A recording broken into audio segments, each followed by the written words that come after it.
Pada video kali ini kita akan melihat teorema terkait dengan pencerminan dan transformasi. Teorema ini itu intinya adalah bahwa setiap pencerminan itu merupakan transformasi. Atau untuk praktisnya kita buat teoremanya seperti ini.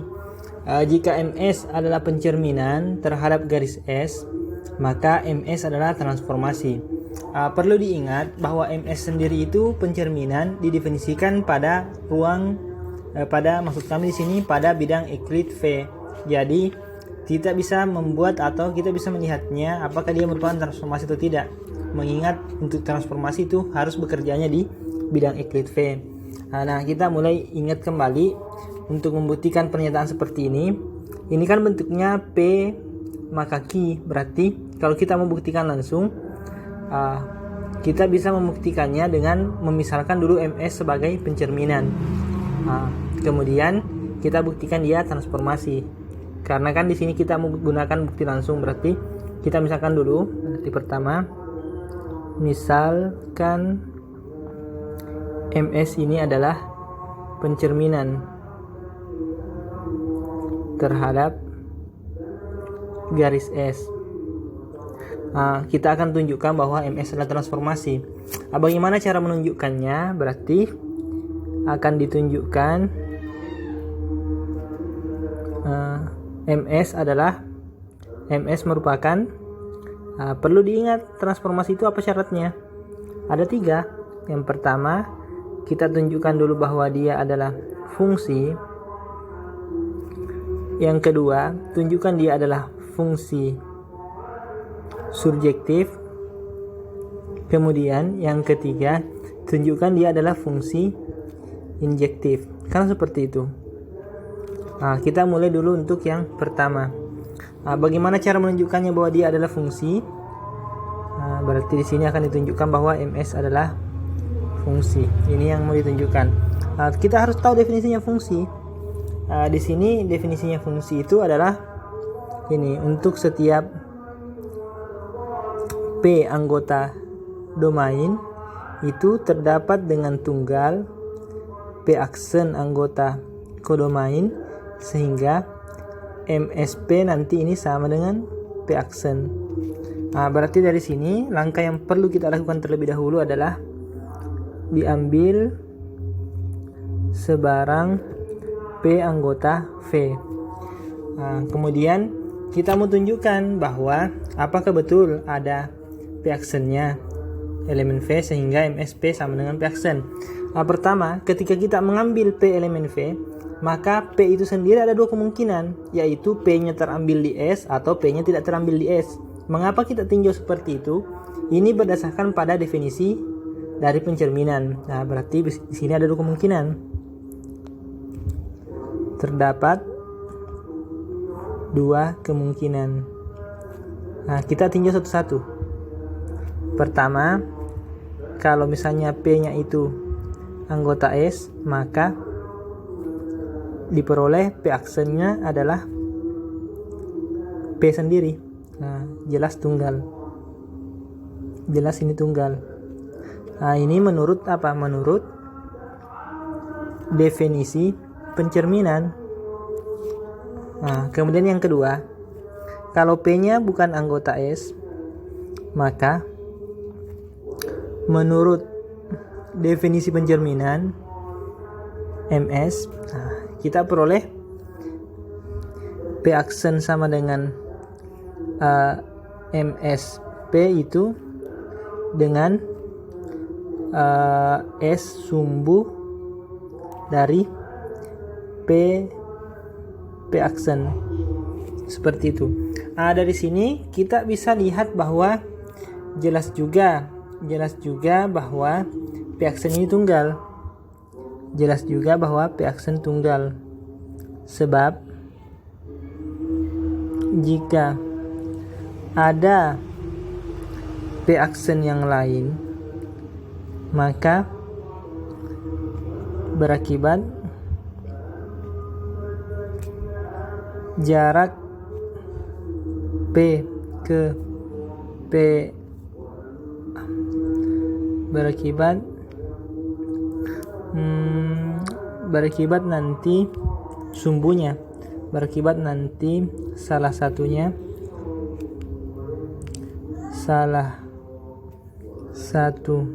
P aksen yang demikian akan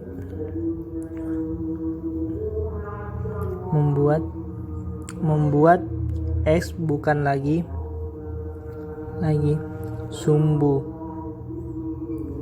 sumbunya. Gambarannya seperti ini. Kita punya misalnya di sini S. Katakanlah ini P. Kalau kita punya P aksen misalnya, kan harusnya di sini. Ini harus siku-siku dan ini jaraknya harus sama. Kalau kita punya P aksen yang lain, kemungkinannya dia kan di sini sudah tidak mungkin. Kalau di sebelah sini menyalahi sumbu, S bukan sumbu.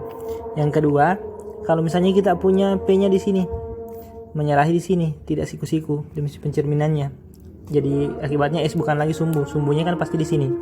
Kemudian kalau kita punya misalnya di sini, akibatnya S ini tidak berada di tengah, berarti bukan sumbu, itu maksudnya. Makanya tunggal. Saya kira cukup jelas sehingga kita bisa katakan bahwa MS ini pasti fungsi.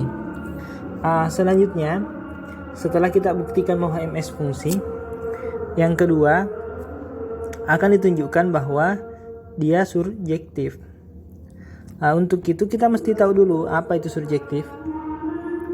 Surjektif itu seperti ini. Untuk setiap P elemen V, dalam hal ini di kodomain, berarti kita pakai ini saja ya. Kita pakai apa ya bagusnya? Kita pakai key saja mungkin ya. Untuk setiap key elemen V ada P elemen V di domain, sehingga TP nanti sama dengan key, seperti itu. Untuk itu maka kita mulai langkah pembuktian kita dengan pertama diambil sebarang key elemen V. Ingat di sini maksudnya di kodomain. Kemudian kita akan tunjukkan bahwa nanti terdapat terdapat P elemen domain yang memenuhi. Di sini untuk melihatnya tinggal kita ilustrasikan, baru kita ini buatkan bagaimana bentuk bahasanya yang bisa dimengerti. Jadi kita punya di sini key elemen V sebarang. Ini S-nya misalnya. Berarti di sini juga sama, ada dua kemungkinan. Ketika key-nya itu elemen S, berarti kalau key-nya di sebelah sini, maka perapetan yang cocok kira-kira yang mana? Berarti kita tinggal pilih P-nya sama dengan, kalau key-nya di S, yang menghasilkan nanti TP sama dengan key. Berarti pilih P-nya sama dengan key sendiri. Mengapa? Karena aturannya T key itu kan sama dengan key juga nanti menurut aturan pendefinisian. Bukan T ya. Kita bicaranya di sini MS-nya. Ini menurut definisi pencerminannya. Yang kedua, bagaimana kalau key-nya bukan anggota S? Katakanlah misalnya key-nya di sebelah sini. Mungkin key-nya sebelah sini ya. Key-nya di sebelah sini misalnya. Maka tentu bayangannya di sini. Tinggal bagaimana kita menuliskan bahasanya. Perapetannya ya. Kalau di sini misalnya jadi bayangan, maka kira-kira asalnya di mana kalau di sini? Daerah asalnya. Tentu daerah asalnya supaya sumbu berarti ini. Di sini bahasanya P bukan key aksen, P daerah asal. Jadi ini yang tadi MS-nya. MSP-nya nanti. Ini kan seperti itu. Jadi kalau key-nya itu bukan di S, maka kita perhatikan atau langsung saja ya, buat ruas garis Q P dengan sifat QP itu tegak lurus dengan S, dan jarak langsung saja ya, dan S adalah sumbu dari ruas garis QP. Ini ruas garis. Apa akibatnya? Sehingga kita peroleh TP nanti itu pasti hasilnya adalah Q. Nah, dari sini maka terbukti bahwa pemetaan ini surjektif. Jadi MS ini surjektif. Seperti itu.